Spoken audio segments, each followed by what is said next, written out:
పేపర్లోనూ ఇక్కడ గిరిజనులు మాకు కనీస సౌకర్యాలు కల్పించలేదు, ఎలక్ట్రిసిటీ, మంచినీరు ఇలాంటి సదుపాయాలు కల్పించలేదు, మమ్మల్ని పంచాయతీలో ఓటర్లుగా నమోదు చేయలేదు అని చెప్పేసి వచ్చినటువంటి వార్తల మీద జిల్లా కలెక్టర్ వారి ఆదేశాల మేరకు జిల్లా పంచాయతీ అధికారి వారు, డివిజనల్ పంచాయతీ అధికారి వారు, తహసీల్దారు, ఇతర ఆర్డబ్ల్యూఎస్, ఇరిగేషను, ఎలక్ట్రిసిటీ అధికారులతోటి ఈ యొక్క రామన్న వలస, తర్వాత దీవెన వలస, కృపా వలస లాంటి, సియోను వలస లాంటి 5 గ్రామాలని, గోపాలరాయుడుపేట పంచాయతీ చుట్టుపక్కల ఉన్నటువంటి గ్రామాలని పరిశీలించి ఈ గ్రామ ప్రజలందరితోనూ కూడా గ్రామ సభను ఏర్పాటు చేయడం జరిగిందండి.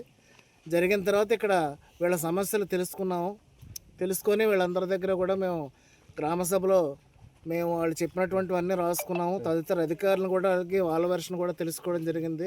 ఫారెస్ట్ డిపార్ట్మెంట్ అధికారులు కూడా వచ్చారు కాబట్టి వీళ్ళకి గతంలో ఎలక్ట్రిసిటీ లేకపోతే ఎలక్ట్రిసిటీ సదుపాయాన్ని కల్పించడానికి అని చెప్పేసి పోల్స్ అవి ఎక్కడెక్కడ డిగ్ చేయడం జరిగింది.